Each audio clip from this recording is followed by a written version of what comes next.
Hey, what is up, guys? Welcome back to the channel. Hope you guys are having a very good Friday morning.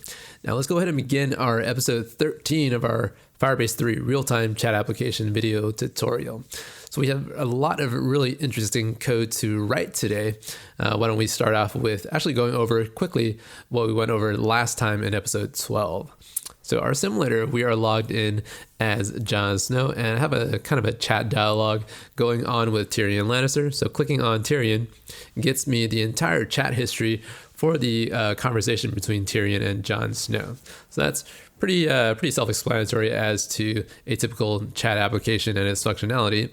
And inside of this chat log, we can actually start typing messages inside of this little bottom area right here. So for example, sample text, and if I hit the send button, the text actually shows up here, and we have to figure out how to clear this out just a little bit later, but it's pretty much a fully functional app as far as sending out messages in real time.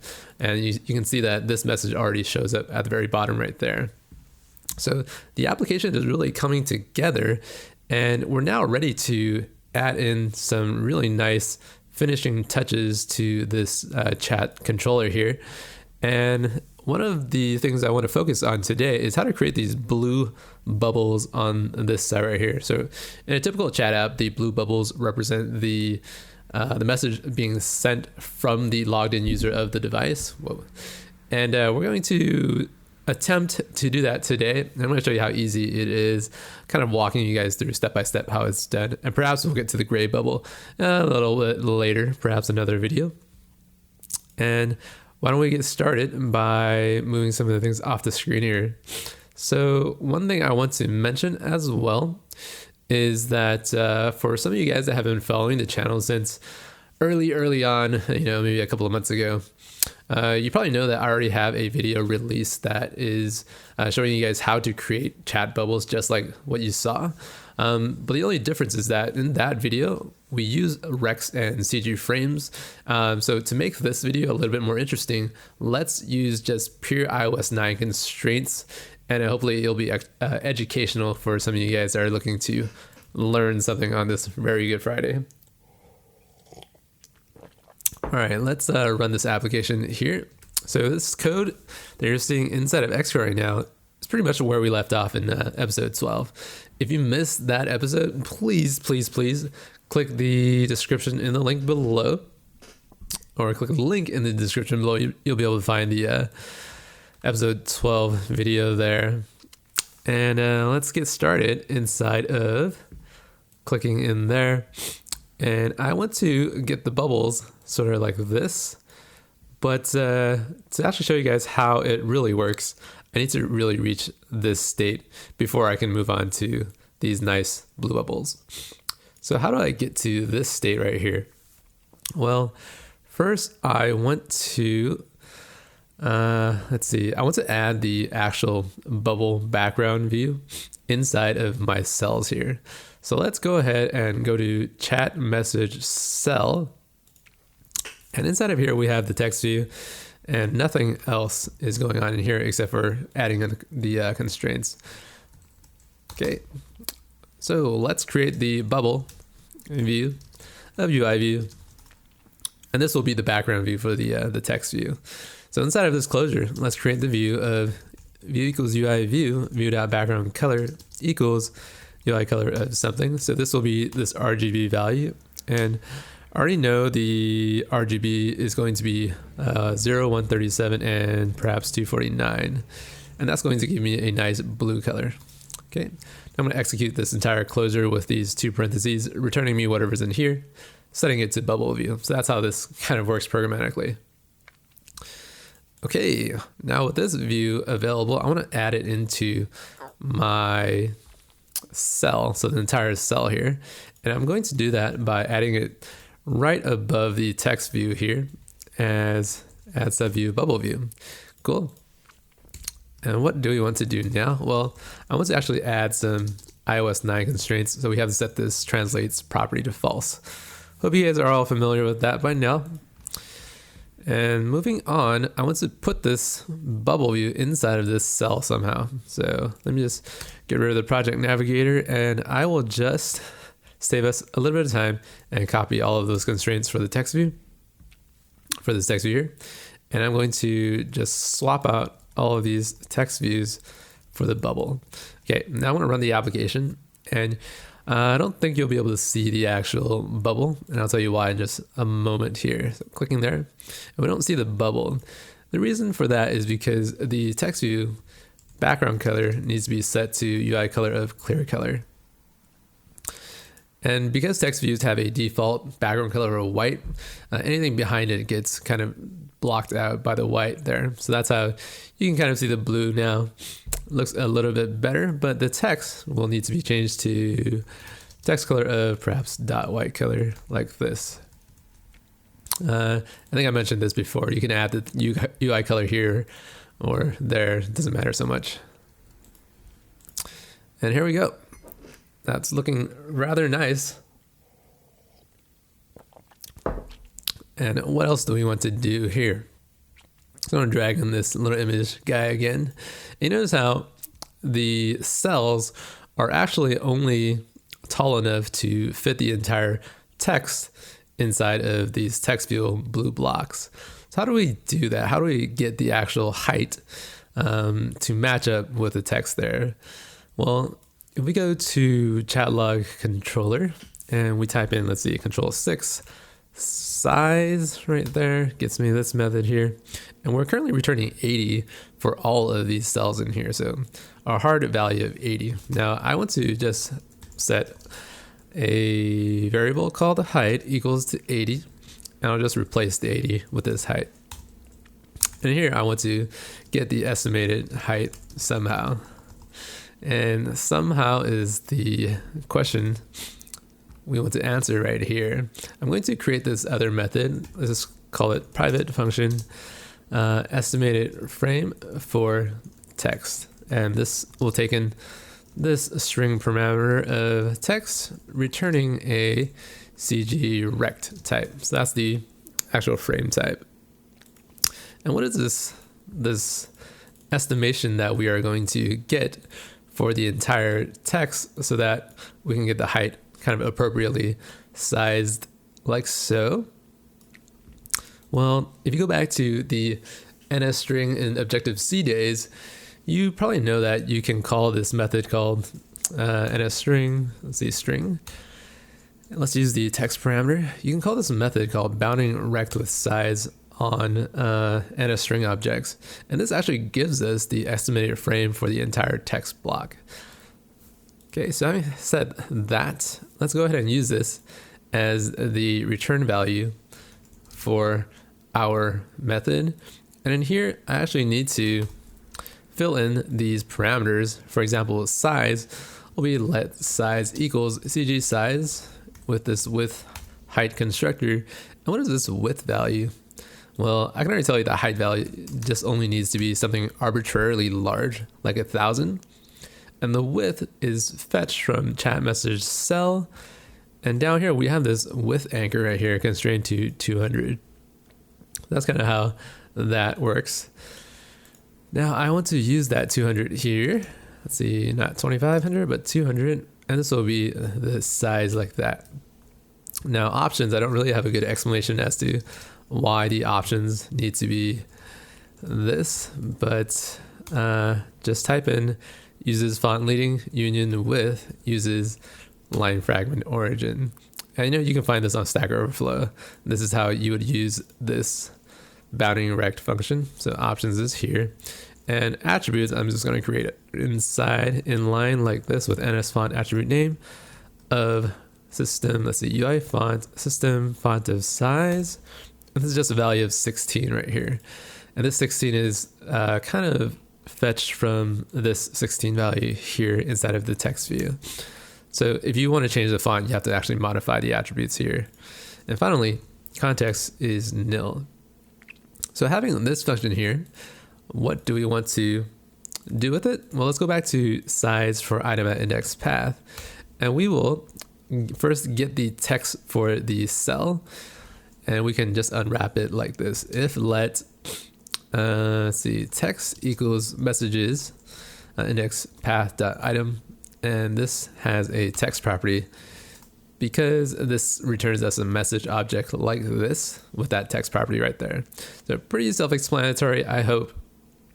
And we now need to specify what this height is going to be using estimated frame.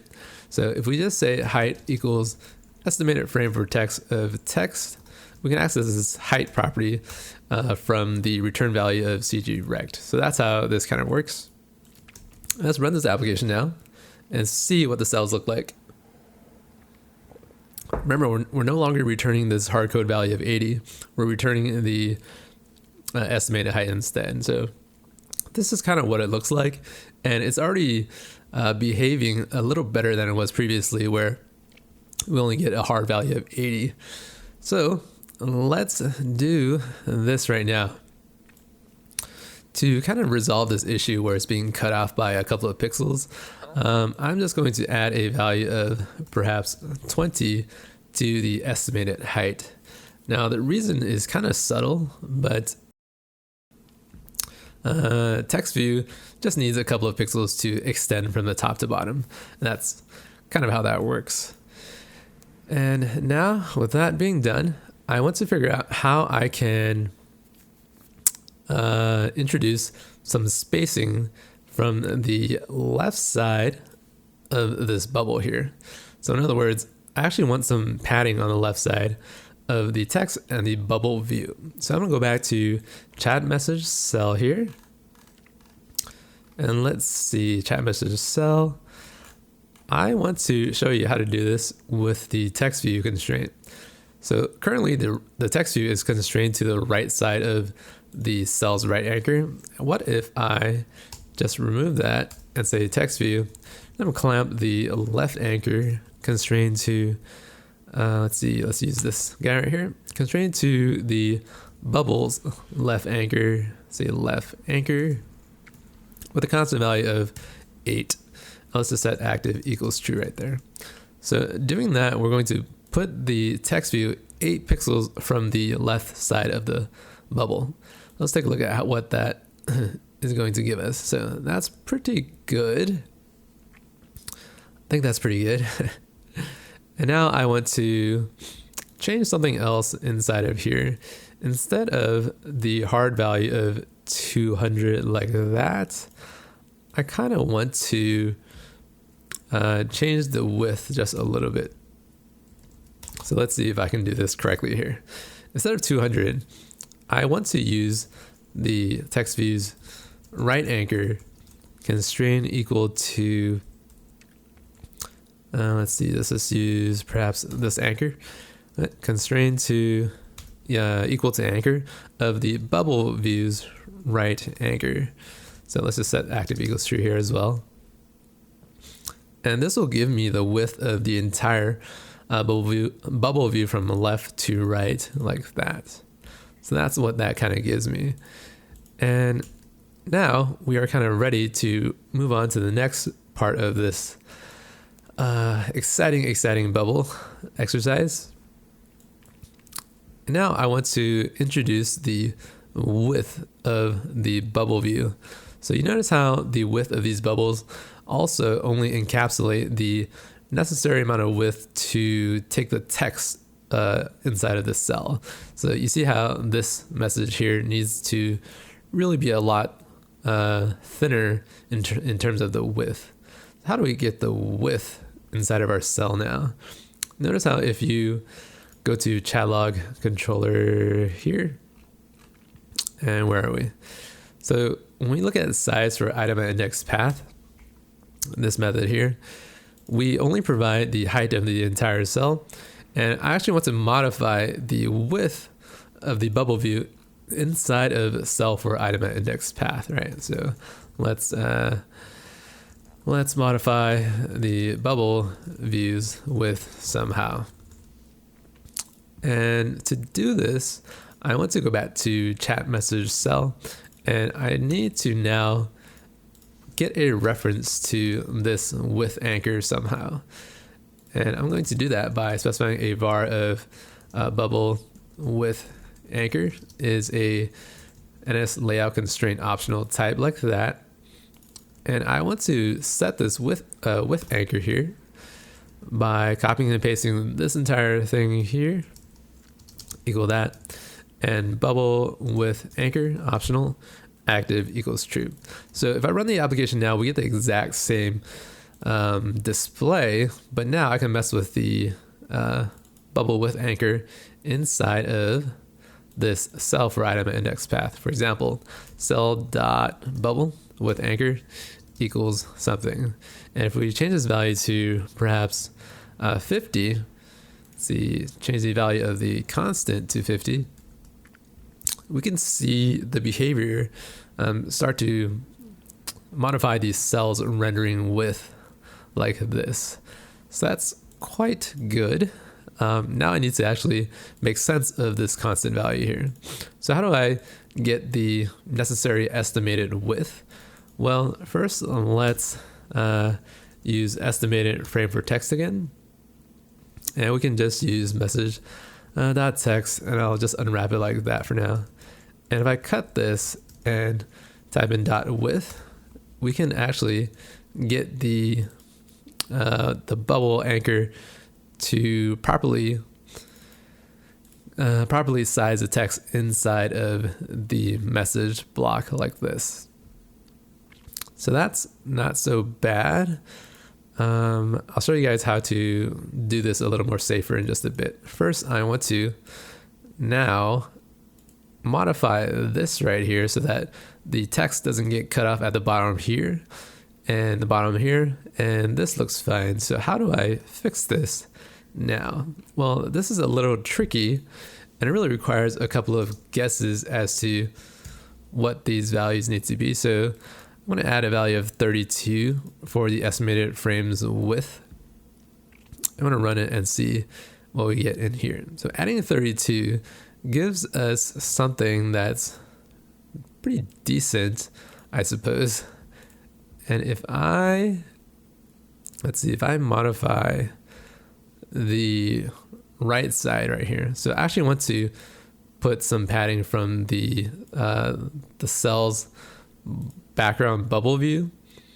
Let's see, you go back to message cell. I want to give it 8 pixels on the right. So how do I do that right here? So the right anchor has this cell's right anchor. I put a constant of 8. And let's take a look at what that gives us inside of our collection view.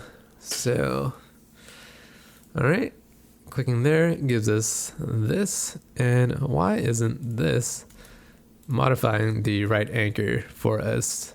All right, so the reason why the 8 doesn't work is we actually need a value of -8 to push it from the right side. So I always get confused about this property here, and hopefully you guys kind of know what to do now.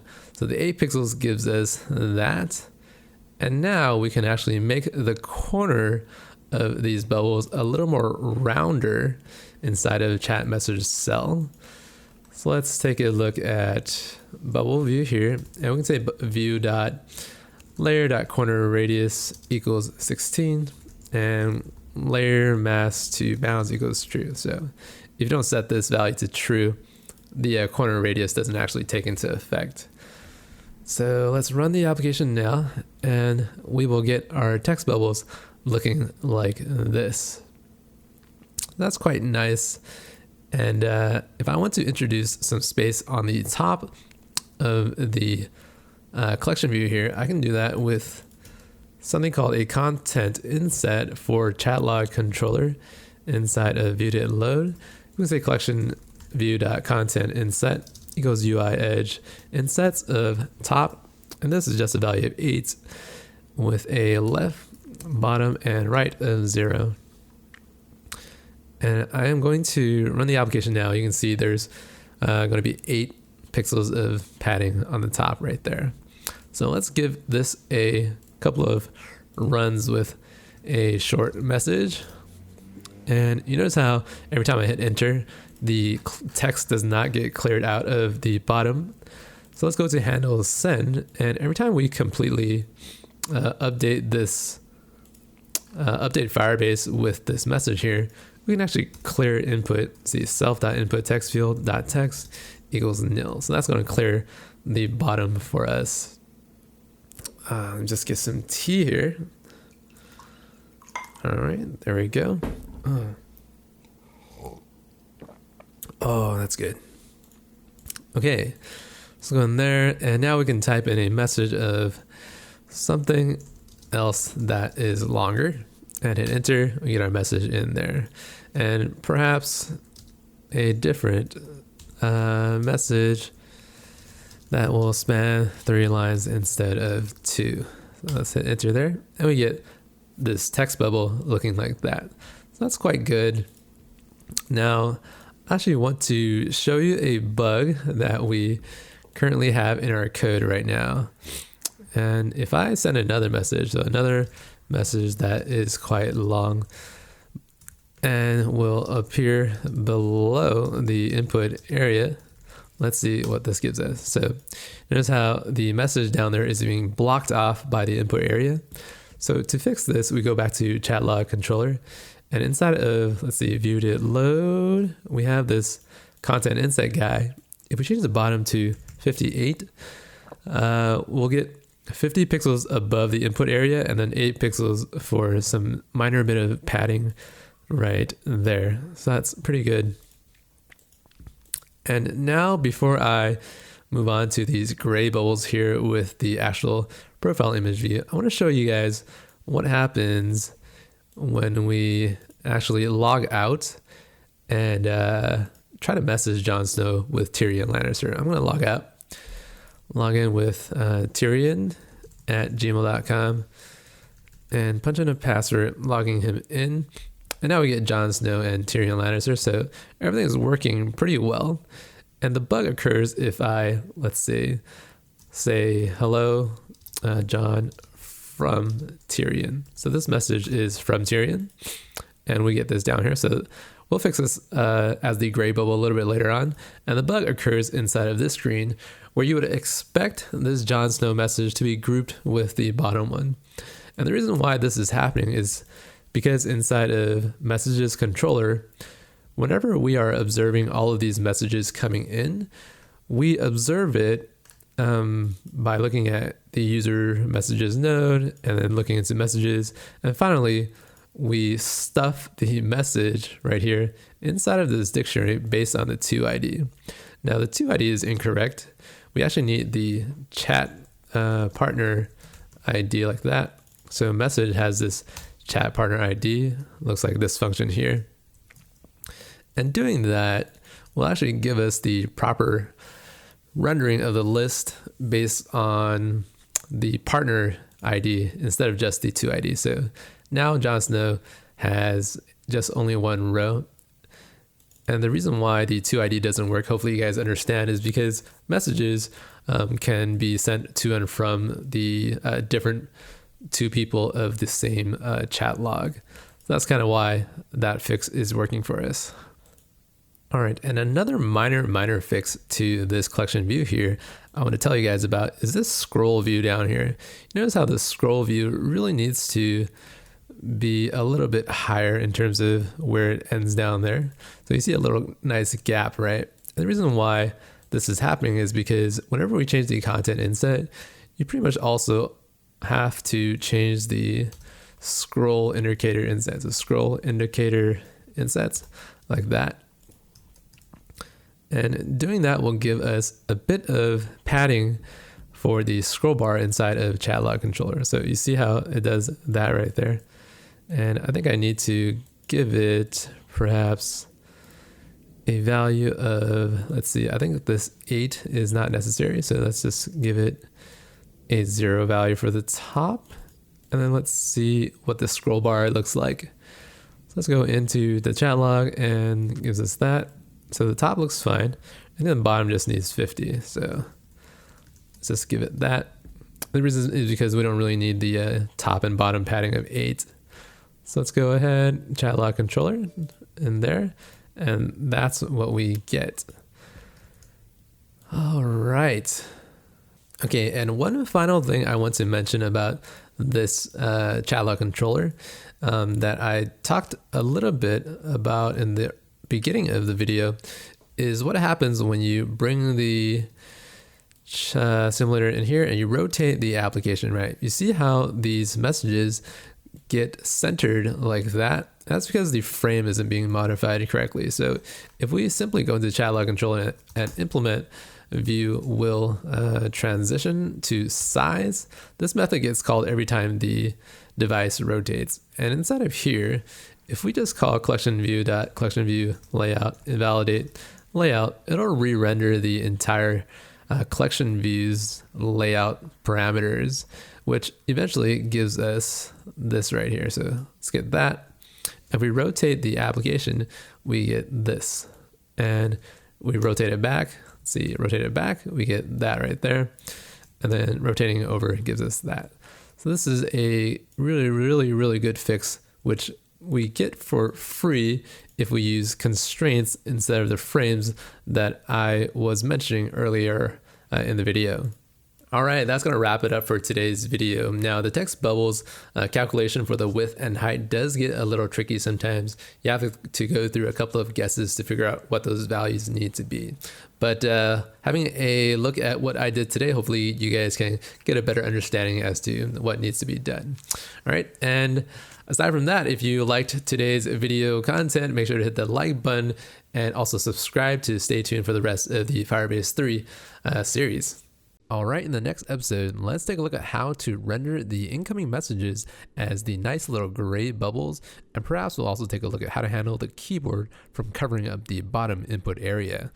Very exciting stuff, so stay tuned. And furthermore, if you want to download the project for today's video lesson, you can click on the download link above. Follow me on Twitter at Build App.